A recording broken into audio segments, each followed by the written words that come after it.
Hello. How's everybody doing? They almost caught me dancing that music. Every time I turn that on, Sarah so starts fun. to dance. And it's not good, but Winston-Salem, North Carolina is 91 and 38% humidity. Ew. Good thing you're inside in the air conditioning, watching lives. Hi, Kathy. Hi, Carolyn. Hi, Janine. How's everyone doing today? We got people all over the place from Florida to Washington. I saw some Canadians on here too. Mhm. So we have neither one of us wore our strawberry shirts today. I didn't. I don't even know if I washed it yet. I should probably get on that, huh? I washed mine and it was very wrinkly. So I was like, oh, I can't do that today. I don't have time to iron.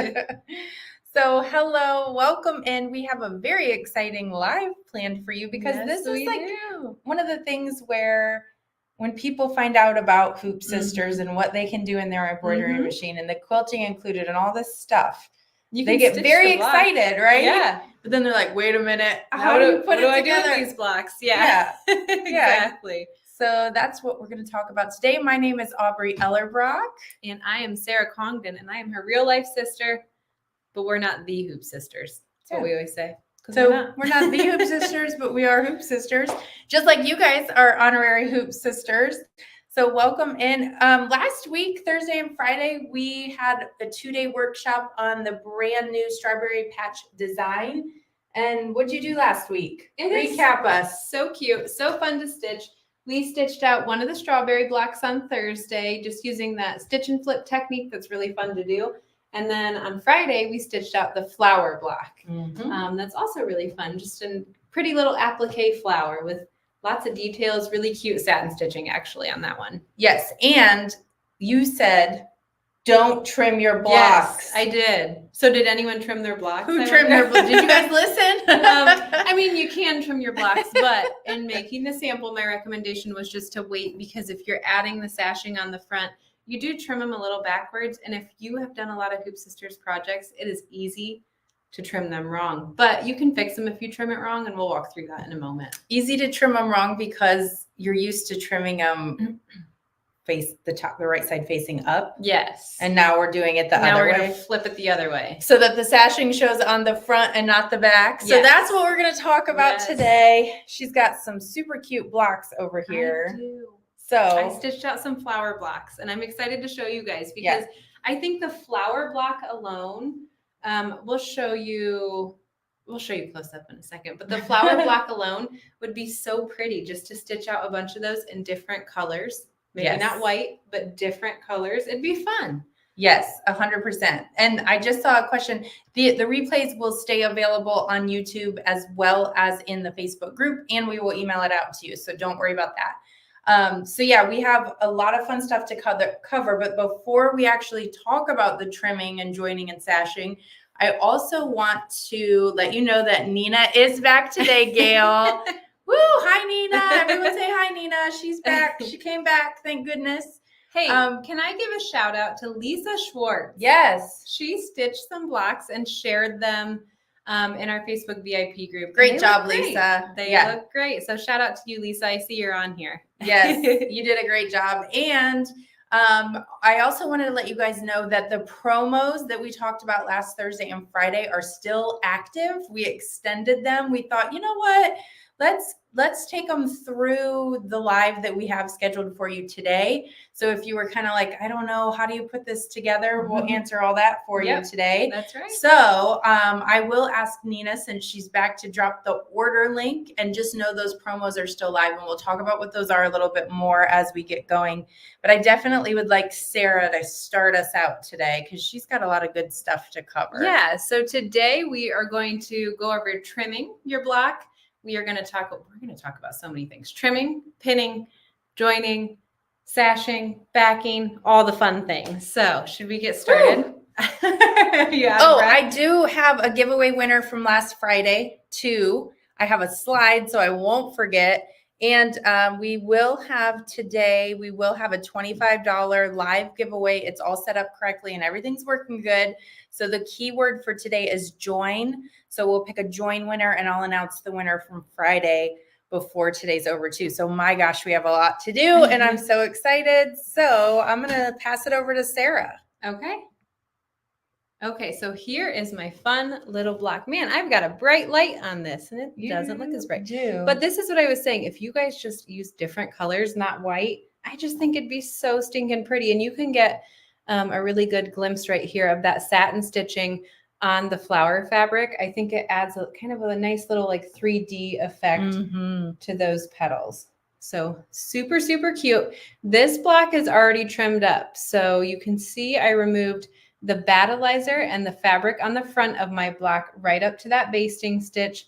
And then I left the fabric on the front or the back of the block. I better talk carefully here, otherwise I will confuse everyone. I know. Careful, because it's different. And we all know I will mix up words. So, but yeah, so it's just trimmed a little different. So if you have been around a while and you've trimmed lots of Hoop Sisters blocks, you'll just see it's just the reverse. Why do you always use white fabric on the battleizer for these demos? I can't help it. Stop it. I can't. Okay, I'll stop it. Will you remind me next time? No, I'll forget. It's even worse this time because it's a cream and the battleizer is hard cream. To see. So it really, really blends in there. That's all right. Well, you guys will be able to figure it out. She'll explain. So here's our block. I've stitched it out, still on my battleizer. Now I need to remove the battleizer and all that bulk right up to my basting stitch. So traditionally, and you can still do that. You can still trim this way with this particular quilt if you want to do no sashing and just add a one-piece backing. Traditionally, though, you'd trim with the front side of your block facing up, right? Now, if you want to add the sashing, you're going to flip it. If you want to add the sashing on the front. Yes, if you want to add your sashing on the front. Yeah, just keep doing that, please, because there's a lot to cover and I will leave things out. You know me. Okay. So I was literally just making sure I knew what I was doing. Okay, well, good. Just keep doing that, please. Okay. And you guys in the comments, ask any questions that you have because there is a lot to cover and I don't want to miss anything. So to trim your blocks for adding sashing on the front, you are going to lay them right side down. So that right side is facing down. Now we're going to trim. And this is why I said wait to trim your blocks. Just trim them all at once. I think it's easier because habit tells me to lay it this way. We're going to lay it this way though, because we want that really pretty sashing on the front. And now we're going to use our Trimmer by George, which is our acrylic ruler with that crimped metal edge right on the end. And what this does is it's going to protect the fabric that in this case is on the back of my block while I trim away that battleizer and the fabric on the front of my block right up to that basting stitch. So all I'm doing right here, I should talk my way through this. I'm going to lay my trimmer right on that metal edge, just rest it right there, shimmy it underneath the fabric that's laying on the top of my block right now. And then I'll lay that down. Make sure no fabric is peeking out right here and just give a little gentle tug to your battleizer to get it really nice, the Trimmer by George, really nice and close to that basting stitch. And then with a 60mm rotary cutter, we are going to trim away that battleizer. So we're going to do this again. And you do want to use a 60mm rotary cutter because you've got a little extra height on your acrylic ruler from that metal edge. We're going to do this to each of the sides in our block that will be joined to another block.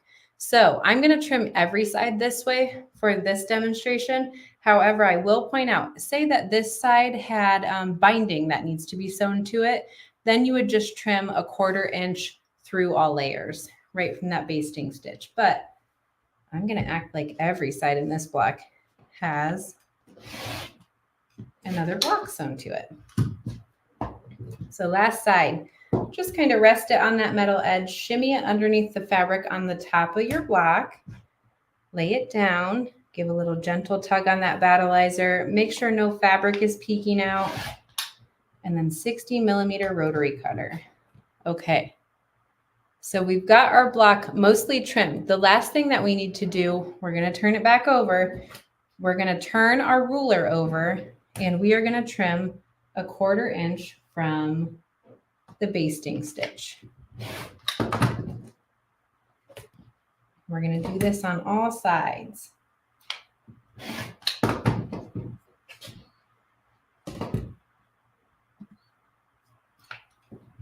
I love this trimmer by George. It is a lifesaver when it comes to trimming your blocks. We do not carry the 60 millimeter rotary cutter, but check with your local quilt shop. I'm sure they got something for you. Yeah. Okay, so here are my 2 blocks I've got nice and trimmed. And the trimming technique that you're using with the trimmer by George is the same, no matter whether you're just doing a one-piece backing with no sashing or if you're adding the sashing on the front for this one.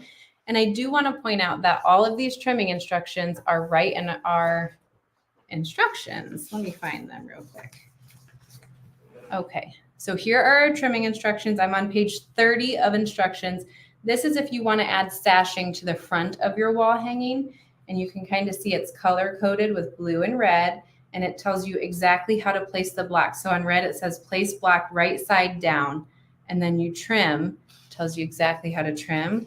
And then on the next page, if you don't want to do sashing and you just want to do a one-piece backing, go follow the trimming instructions on this page.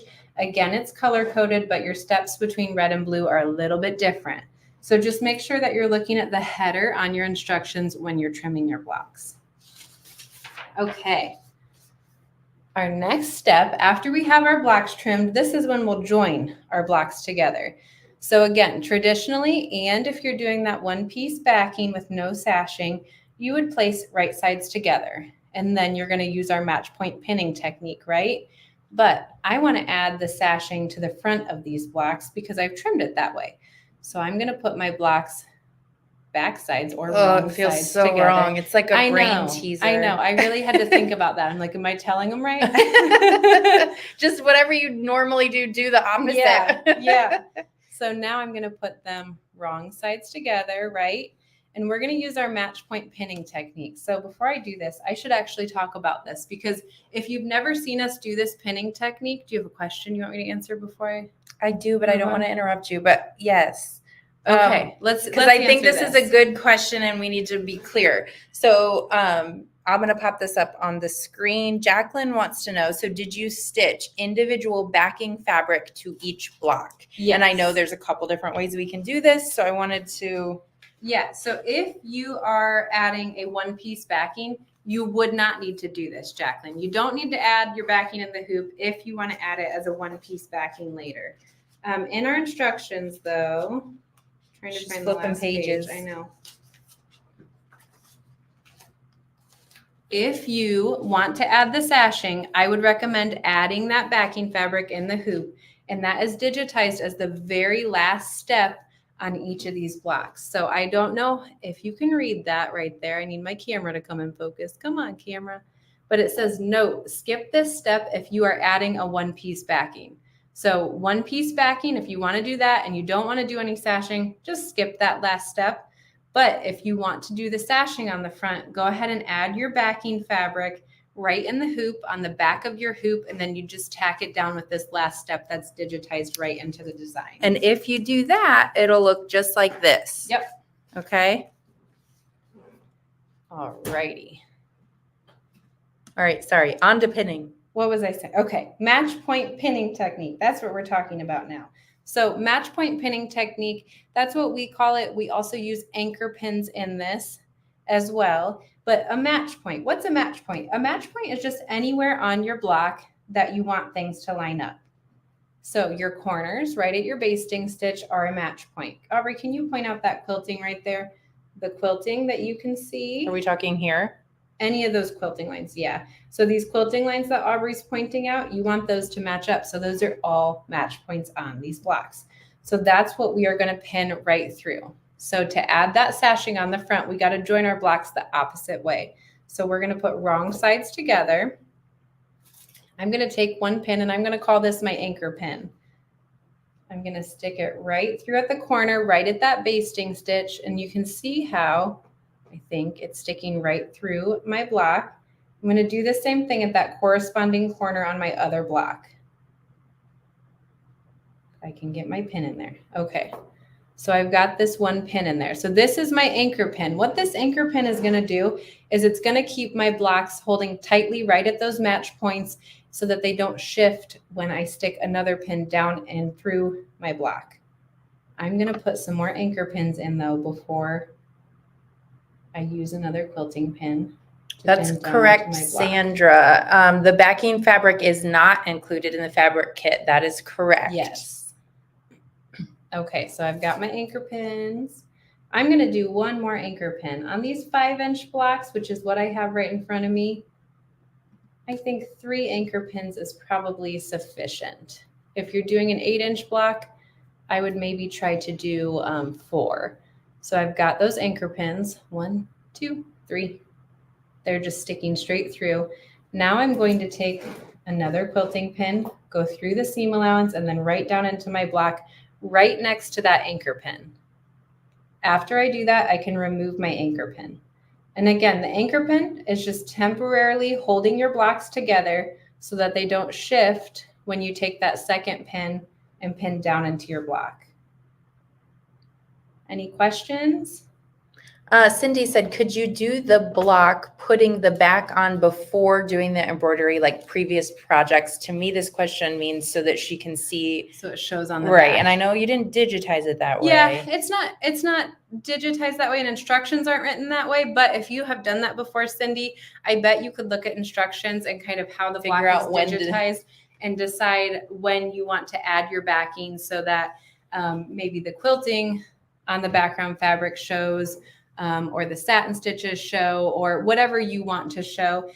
Do keep in mind that if you do the background quilting, you're probably also going to want to do the satin stitches, have those show on the back just because it might look a little weird if you don't do that. You might see some of that quilting show on the satin stitching on the front. But I do think you could do that with some elements of the block. It just isn't digitized that way. You just have to change the order up a little bit on your own. And remember on each one. Yeah. That's the hard part sometimes, right? Okay, how's everyone doing so far with the pinning? Make sure you ask any questions. Well, we got Sarah on here live. Yes.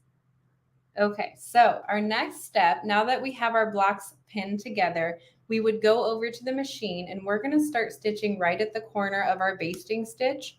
Go back a couple stitches, maybe 1 or 2 stitches, and then come forward, stitching right along that basting stitch. Oh, there's a pin there. Stitching right along that basting stitch right until you get to the other corner.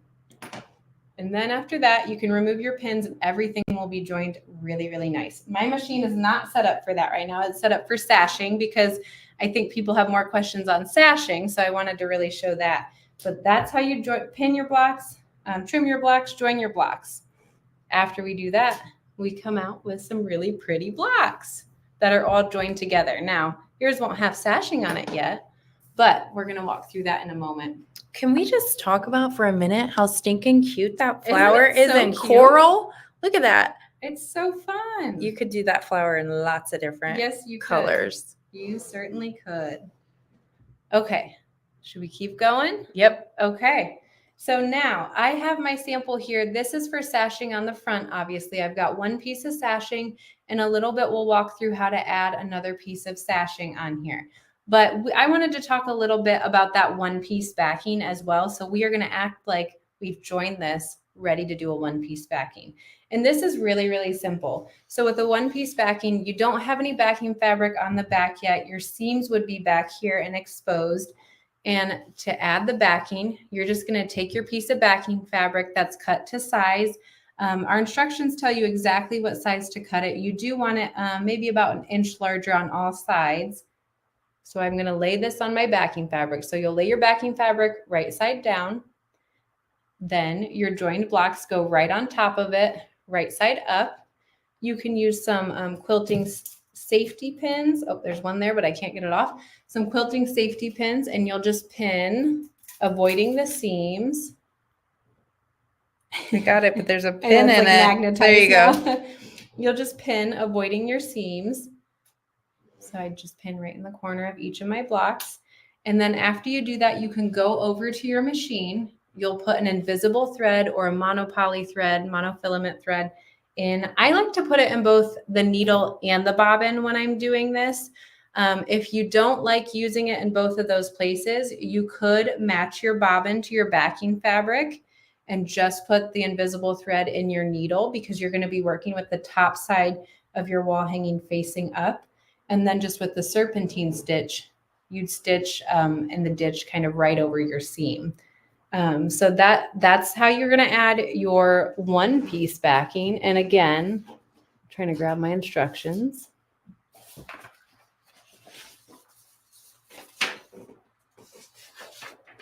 That is all in the instructions. So you will see all of this information, including exactly what stitch to use, where to put your threads in the instructions. That's on page 34 if you're doing the one piece backing. You'll find it all right there. I think that's probably the easier, more simple way to do it. And then you don't do any sashing, but the sashing is so pretty and it's really not that much more work. So let's talk about sashing now. Throw that over there. So I've got my sashing on my one seam. Now I need to add it right over my next seam. So here's my sashing fabric. First, let's talk about how wide to cut this.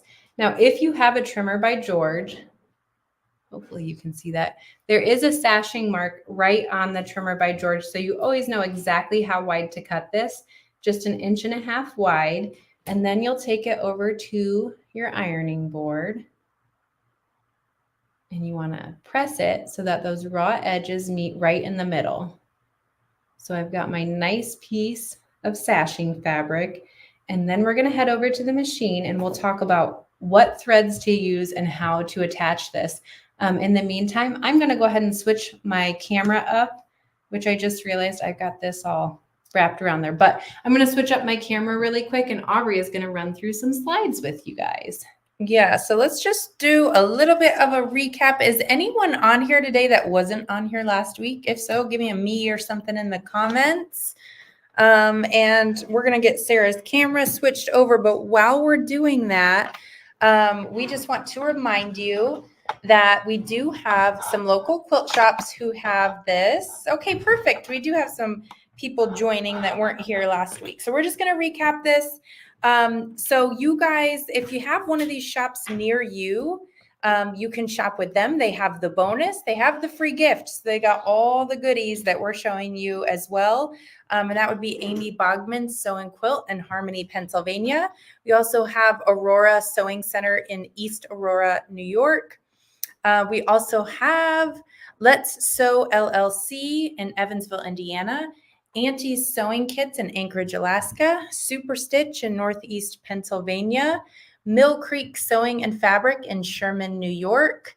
Sew You Can in Tillensburg, Ontario. We also have Heather Bell's Sewing Studio in West Lorne, Ontario. Cruisin' Quilt Designs in Coos Bay, Oregon. They have an awesome retreat center there. Yankee Quilter in Seymour, Connecticut, and Sewing Concepts in Woodstock, Illinois, and a whole bunch of you who weren't here last week. So welcome. We're glad you're here today. And oh, I don't want to do that. I'm trying to add Sarah's camera over here and talk at the same time. Okay. So we are going to dive into sashing a little bit further. Since I know there's a bunch of you who weren't here last week, we will also be talking, recapping the different promotions and that kind of thing as well. All right, Sarah, are you ready or you want me to keep going? I don't know. How's that angle look? I think you need to go down a little. Go down? Yeah. Okay. Okay, so for those of you who weren't here last week, or maybe if you're still on the fence, today's the last day for the promotion, which we will talk about shortly.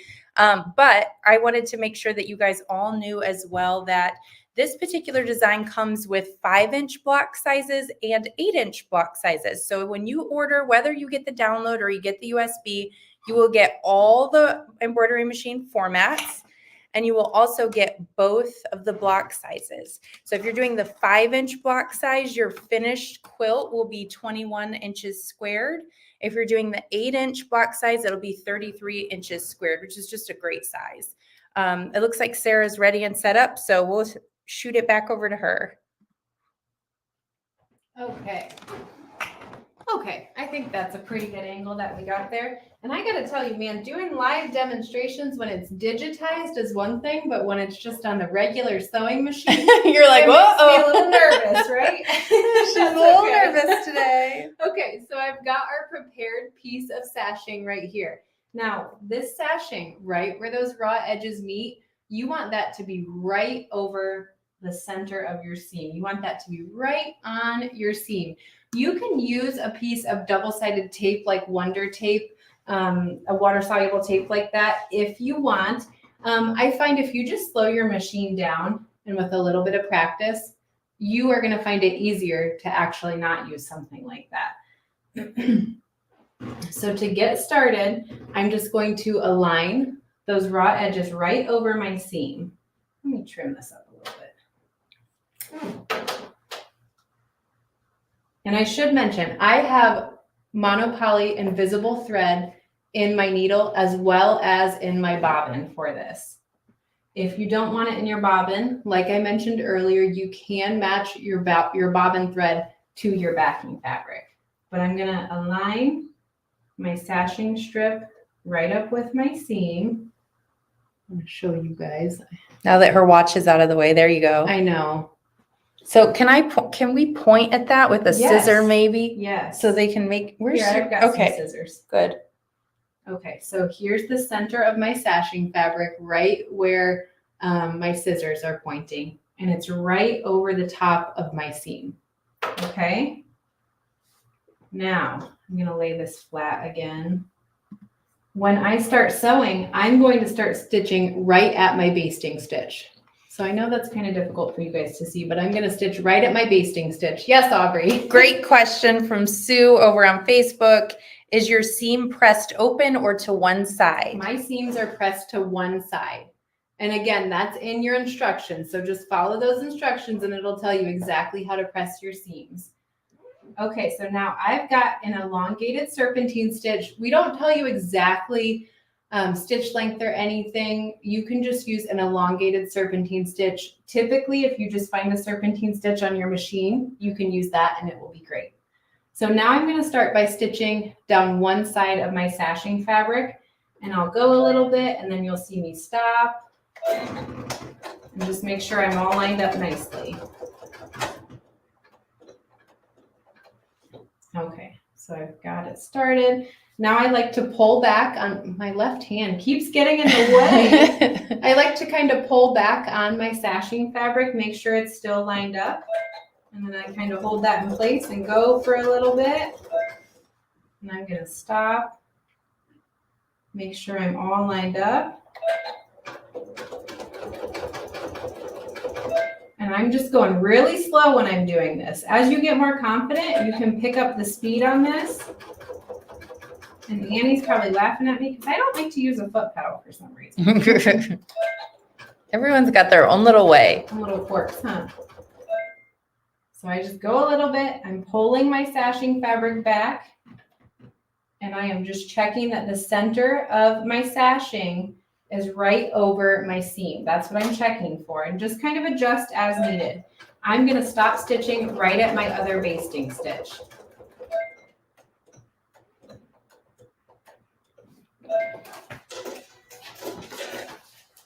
Okay, so now I have one side of my sashing fabric tacked down and secured with that serpentine stitch. Now I'm going to go ahead and do the same thing on the other side of my sashing. My little piece of sashing, and I'm going to work the same way. I'm going to work in the same direction. So I'm not going to twist my wall hanging, my blocks. I'm just going to keep working in that same direction.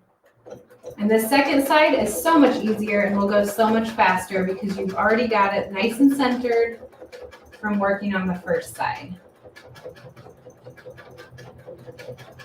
And I'm just stitching right over the edge. I stop at my basting stitch and voila, we have our second piece of sashing on here. Now, trimming your sashing fabric. So if you are sashing a piece of a block where that side will match up with other blocks and will stitch other blocks to this side, you want to trim your sashing fabric so that it is even with your basting stitch. So you want to trim it like I just did. So it's not all the way up here because we're going to join this to another block and then another piece of sashing will eventually cover this. But if you are trimming a piece of sashing where we're going to have binding stitch to this side, you want to trim it even with your fabric. So that means it's about 1/4 inch away from your basting stitch, I should say.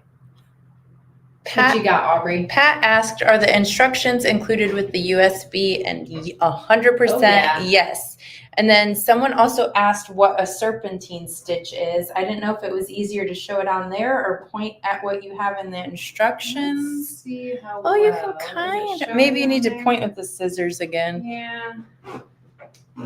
Okay, so you can kind of see it right here. Let me see where that is. Where is that? Right along here is where I'm looking at. Right along here. It's just kind of a meandering stitch, and there's even an example of it in our instructions. I have a feeling this camera might be way too close, so let's find out. So I think you can kind of see right around here, there's even an example of what a serpentine stitch is. It's just kind of a meandering stitch, not a straight stitch. So even when we say stitch in the ditch, you're not truly stitching in the ditch, you're kind of stitching right over it. So that is what a serpentine stitch is. I have another good question from Marian over on YouTube. She said, do you align your needle on the very edge of the sashing or just off to the side of it? That is a great question. So when I do this, some of my serpentine stitches, I almost said sashing stitches. I told you guys I'd use the wrong words. Some of my serpentine stitches are coming just off of my sashing strip. So it's kind of right on the edge, but it will come off your sashing strip a little bit, and then it's mostly back on it. All right. And Pat said that she likes to use a glue stick to hold the sashing in place. So that's an option that you guys could do. It is. Here's a question from Emily. Are you using a tack down stitch at the end of the column? Not sure what she means by column. Maybe here. Yeah, like a locking stitch. I'm not exactly sure what you're asking. If you mean like a locking stitch, yeah, I'm locking it before I start and then when I end. But let us know if that's not what you mean by that, and if you could clarify a little bit. All right.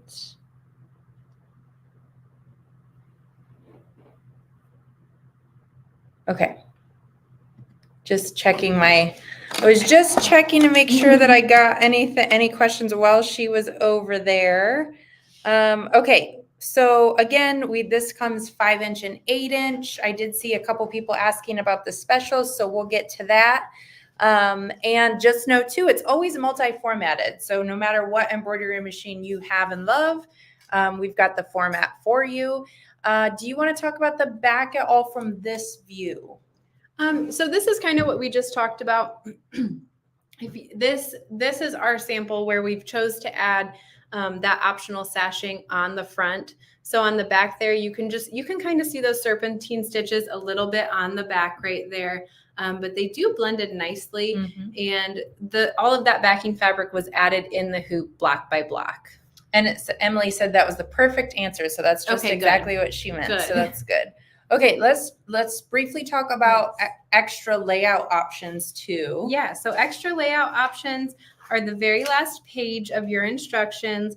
I just put 3 alternate layout options. One of them you can see there on the left-hand side is a sample that our shipping manager, Karen, made. Just a really fun, cute table topper. And then as far as this wall hanging goes, you could make it as large as you want or as small as you want within the constraints of the block sizes, obviously. But you could add more blocks if you like. You could stitch fewer blocks.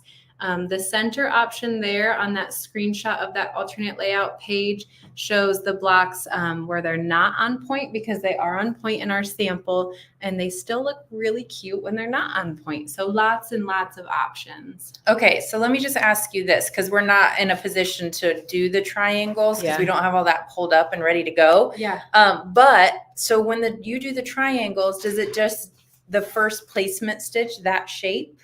Yes, it is. Okay. Yes. So let me find that. I'm going through my instructions like crazy. In fact, I'm going to pull us up so we can hold this up because we're going to answer CJ's question. Let me go back over. I'm sorry. We're flipping through instructions and we're going to show you. But basically, the placement stitch is that shape. So you'll just kind of build it from there. So in the instructions, there's a file preview on the second page. And this is what I'm looking at right here. So you can see down here, these are kind of our border blocks. So they're just triangular in shape. So they come out of the hoop as a triangle. There you go. Hopefully that helps. Okay, so we don't have yardages and things like that included That's for right. this or That's right. instructions, but you guys get the idea that you can kind of just create blocks, play with how you join them together, and get different layouts. Let's talk about this because this is our bonus project and it's so cute. In fact, we should hold this Super up cute. too. Yeah. This is our strawberry basket and it's got flying geese on it. We actually have ours holding some thread around here in the office. You do need a minimum of a 5x7-inch hoop to do this, but this would pop into your account if you do a create your own bundle, which we'll talk about in just a second. But look at that. It's super cute and It's a good size. Yes. It's pretty deep. I've had it on my desk with thread I should put away, but it's too cute. I don't want to put anything away. And somebody last week said they would make this like a Halloween candy basket and do some fun Halloween fabrics and things like that on there, which I do think would be really, really cute. So this is our bonus. We always like to do a bonus for those of you who do a create your own bundle. So with the create your own bundle, you can basically, I'll ask Nina if she'll drop the order link. And you can just go shopping in that category. If you pick 2 items, add them individually into your shopping cart, it will save you 10% and it'll pop in this adorable basket for free. So you get an extra project. We do have some exclusions. Yes, it excludes the strip stick, the monopoly invisible thread, and the Vanish Light water soluble thread. So those are excluded, but there are a ton of great options in that category. And there's 2 pages. So if you make sure to scroll all the way down to the bottom, click to the second page because there's a few designs in there that we thought were super cute, but also the trimmer and the battleizer in both sizes of the battleizer are included in this. So it's a really, really great deal. So make sure to get your order in by end of day because this is an extension and it is gone after end of day today. So after you create your own bundle, those promotions do apply automatically. So you got the right thing in your cart to make a bundle if you can see those automatic promotions right there. That's right. And this slide just shows you some of the amazing pricing that you can get with that bundle. So after the workshop, so starting at 12:01 a.m. right after midnight, you won't be able to do the bundle bonus and to get that 10% off and that bundle bonus for free. And you can see some of that pricing there on this slide. You can save $22.90 with the bundle scenario that we have pictured right there. Yeah, and your bundle might look a little different. So your savings might look a little different. This is a bundle if you do the 5 yards of battleizer. And just a reminder, the battleizer is our batting and stabilizer combination product in one. And step 1 of the design is hoop your battleizer. So that's definitely something we recommend that you snag. Do you want to answer those? Yeah. So Mary said, I found some great patterns like the double wedding ring. Can we bundle 2 things outside of the strawberry category? No, I'm sorry, Mary. It has to be from the designs and the options that you have within that strawberry patch category on our website. And there are some really, really popular designs from last year in there. So check those out. And then Linda Russell. That doesn't mean that those won't be included in a future one, though. Yeah. Linda Russell, I believe she's talking about the bonus. She said this would be great to put by your sewing machine just to drop threads and fabric trimmings and everything like that into. I have a lot of thread on the floor, so I think I need one of these for that purpose. It's a great idea. Okay, and then we also have a question from Marsha. Hi, Marsha. The basket pattern, the bonus for this, this is a digital download. It pops into your order automatically at $0 if you do the create your bundle, okay? So it is a download in your account. All right. So here's our complete set. So if you registered for this event, always register. If you see one of our workshops, register because you're going to get a free gift, which was the strawberry mug rug. It's such a fun little It's big too. Yeah, it is. Fits And my big yeah, coffee mugs. like you were saying, our registration, the workshops, they're always free to register for, even if you can't make it to them. Just Yeah. register. Yeah, so you could get the whole set. You get the free gift, the design, which we just launched last Thursday, and then we have the bonus opportunity as well. So that. And we do want to note that the strawberry mug rug, if you can't find it, that's because you only Yes. get that with registration. Registration for our workshops typically close at noon on the day that our workshops start. Yeah. So that's why it's not available any longer. That's right. It's just when you pre-register. So it's always important to do that. And let's see. All right. So here's some other supplies that, and Nina, if you could drop that order link again, when you click on this link and it takes you over to the website and you're getting ready to create your own bundle and all that stuff. These are products that you used when you made it and recommend that they use as well. Right. That's right. Yeah. So Battleizer is amazing. If you weren't here last week, Battleizer is what we put into our hoop and what we're building our block on. And it's our batting and stabilizer combination. So just one product that you have to put in your hoop. Has a lot of movement to it, but still has the scrim from the stabilizer. So it holds up nicely to any stitching. The hoop scissors and hoop scissors mini are great. It's great to have a great pair of scissors, isn't it? And these both have offset handles, so it makes trimming in the hoop really, really simple. Trimmer by George, we demonstrated today. Water soluble thread is a great one, and we use in all of our designs. The strip stick, you need that if you are putting wool in your blocks so that you can press your blocks without flattening all of that wool. And then we talked a lot about the invisible monopoly thread today. And tell me if I'm wrong, but I think everything on the top row is included in the create your own bundle. So all of that, if you pick 2 of those products or like the design in that top row, you get 10% off and you get that bonus. The bottom row is excluded. I don't think we did that on purpose, but now that I'm looking at it, I'm like, perfect. I think we did it on purpose. Oh, you did it. Really okay. smart. Yeah. Sarah did that. I didn't do that. So just know these products we recommend, they're in the instructions and they're available on the link that Nina posted as well. Okay. Okay. Giveaway time. By the way, if you have questions, let us know. So on Friday, we had a little bit of a technical error. We had to get out of our streaming platform and back in. And when we did that, our giveaway tab closed out. So we kind of had a boo-boo and a tech error. So we did go back and randomly pick Miss Jackie Siebert Fuller. Jackie Siebert Fuller. And you were the winner that we picked on Friday. You were a Facebook viewer.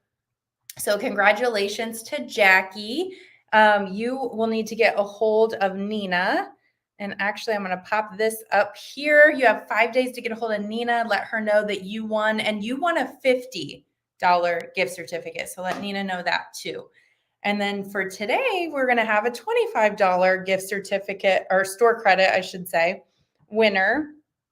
So please make sure you type the word join real quick and we will get you entered into that. And then we will share our screen and we will draw a winner. I like this part. This part's always fun. I like when more entries always pop I do in. too. Just like that. So obviously we talked about joining and trimming and sashing and all that stuff today. So our keyword was join. Seen a bunch of you pop in here and get your name in the drawing pot. So let's see who it is for today. All right, Barb Pierce over on YouTube. Congratulations, Barb. You are the winner. So make sure that you go ahead and you email Nina or get a hold of Nina within 5 business days and let her know that you won $25 in Hoop Sisters store credit, and she'll get that added to your account. And it doesn't expire, which is nice too. So that is nice. I mean, we've got lots more coming up this year too. So, okay. Nina's back. Yay. Nina's back in the office. If you were here last week, you saw her, I photoshopped her onto the beach. So now she's back in her office. Her phone number is listed on screen as well as her email address. So if you have any questions about the promotions or how to download something or what's included, she can help you. And she is a lot better at it than I am and a lot faster than I am. So welcome back, Nina. So last call. It is not being extended again. The promotions go away at the end of today. I hope that you guys learned something new too. I feel like this was a great live to have with this quilt. Yeah. Because it's backwards. And even if you've been around a while, it's always good to see. So if you guys did learn something, we'd love this if you would share it with a quilting buddy of yours. Let them know about the video and have them come over and so they can learn something too. So anything else? I don't think so. I think we're all set. Okay, good. We did it. All right. Thank you so much, everyone. Have fun shopping. We can't wait to see what you all get. See you later. Have fun.